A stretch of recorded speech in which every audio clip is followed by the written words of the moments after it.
악보 산업이 흥행을 하면서 작곡가들이 수혜를 입기 시작했는데 대표적 인물이 하이든입니다. 하이든은 고전파를 대표하는 작곡가로 교향곡의 아버지로 불립니다. 18세기에 들어서면서 악보는 더 이상 음악가들을 위한 전유물이 아니었습니다.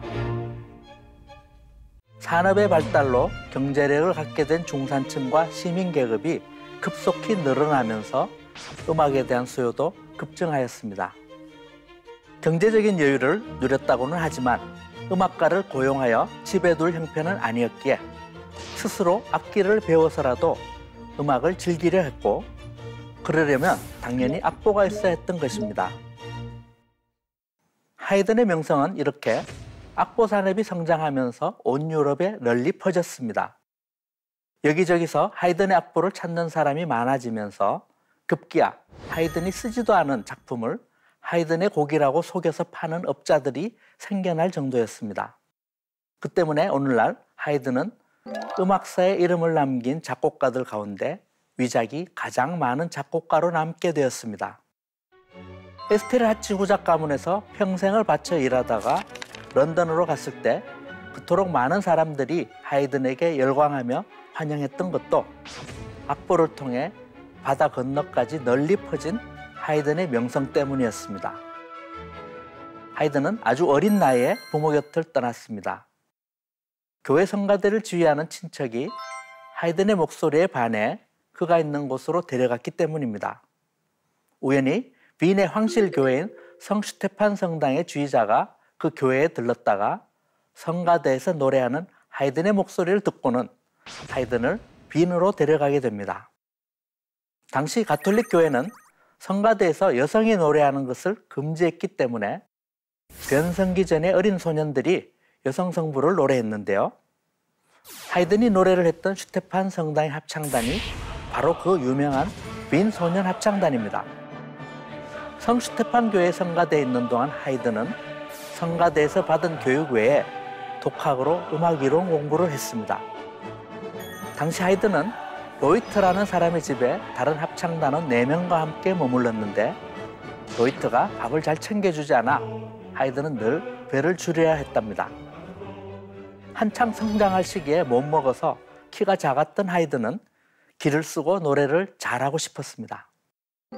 귀족들에게 불려가 노래를 하면 먹을 것을 주었기 때문입니다. 또 다른 문제는 변성기가 찾아오면 합창단을 나가야 한다는 것이었고, 그 후로는 아무것도 보장되지 않는 현실이었습니다.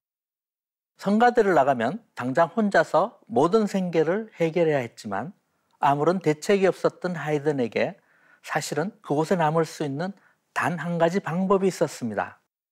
워낙 뛰어난 음악성과 목소리를 가졌기에 본인의 의지와 결심이 있었다면 거세를 하고 계속 성가대에 남을 수도 있었다는 것입니다. 지금이라면 있을 수도 없는 일이지만 당시에는 거세하여 어른이 되어서도 여성의 목소리를 가지고 있는 남성 가수, 즉 카스트라토가 교회뿐만 아니라 오페라 무대에서도 중요한 역할을 담당했습니다.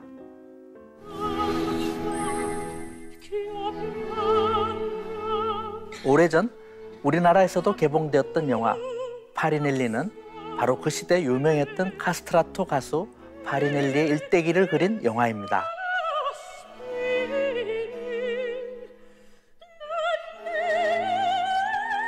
만약 하이든이 마음만 먹었다면 오늘날 우리는 작곡가 하이든이 아니라 파리넬리와 쌍벽을 이루었던 카스트라토 가수 하이든을 기억하고 있을지도 모를 일입니다.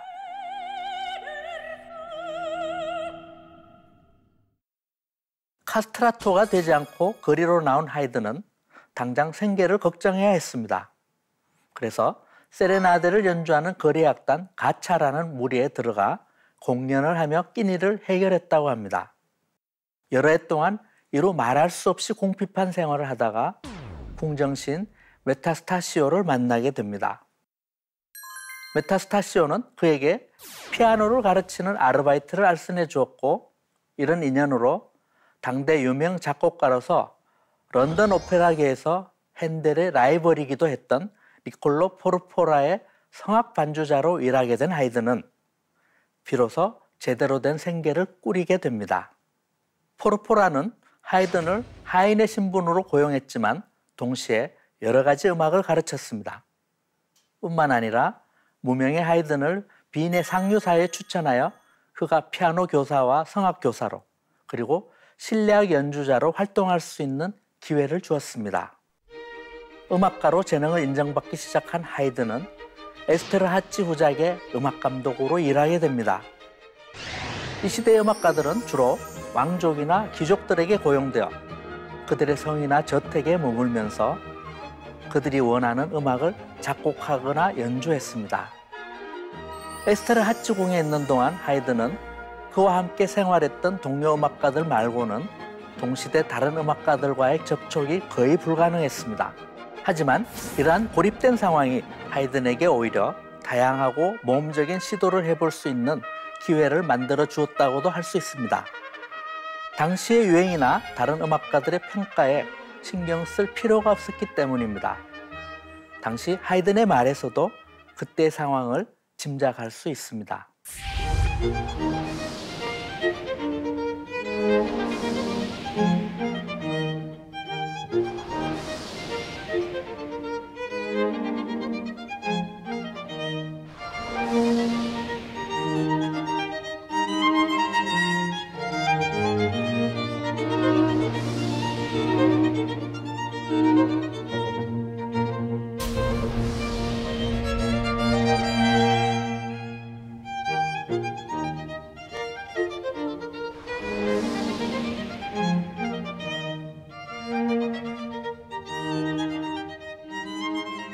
1779년 하이든 인생에 엄청난 전환점이 찾아옵니다.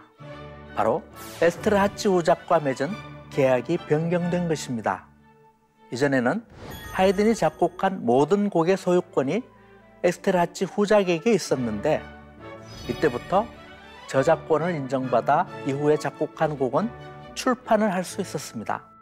이때부터 하이든은 작곡에 더 전념할 수 있었습니다. 여러 나라의 여러 출판사와 계약을 맺은 하이든은 이로써 국제적인 명성을 얻을 수 있었습니다. 한 귀족 가문에 속해서 고립되어 있는 작곡가이면서도 동시에 유럽 최고의 작곡가라는 명성을 얻게 된 것입니다. 부지런히 작곡에 매진한 하이든은 교향곡과 실내악뿐만 아니라 매주 2편의 협주곡을 작곡했으며 후작의 식사 시간 동안 연주될 테이블 음악까지 신경을 써야 했습니다. 하이든이 남긴 작품은 110여 편의 교향곡을 비롯해 83편의 현악 사중주곡과 수십 편의 피아노 소나타, 사교음악, 후작이 즐겨 연주하던 악기 바리톤을 위한 곡, 협주곡, 오페라, 칸타타 및 교회 음악에 이르기까지 참으로 다양한 장르에 걸친 방대한 분량입니다. 30년 동안 후작 가문에서 일했던 하이든은 말년에 에스테르하치 후작 가문과의 계약이 끝나 자유를 얻게 됩니다. 후작의 그늘에서 벗어났을 때 그 앞에 펼쳐진 세상은 너무나도 달라져 있었습니다. 산업이 발달하면서 물건을 만들고 그것을 멀리 내다 팔아서 돈을 버는 사람들이 많아졌습니다. 그들은 음악가들을 집에 둘 만큼 많은 돈과 큰 집을 가지지는 못했지만 저녁 한때 가족들이나 가까운 사람들과 함께 음악을 즐길 수 있는 정도의 작은 사치는 누리고 싶었습니다. 그래서 아마도 식구들마다 악기를 배워서 저녁마다 함께 모여 연주를 하기도 했을 것입니다. 당연히 음악을 가르쳐줄 사람이 필요했을 것이고 또 연주할 만한 음악을 담은 악보가 많이 필요했을 것입니다. 유럽에서 이런 일이 생긴 것은 18세기였고 그 변화의 한가운데 서 있었던 사람이 바로 하이든이었습니다. 여러 사람들이 십시일반 돈을 내서 만들어지는 공개 연주회라는 것이 생겼는가 하면 악보 출판이 황금알을 낳는 거위가 되어 있었던 것입니다.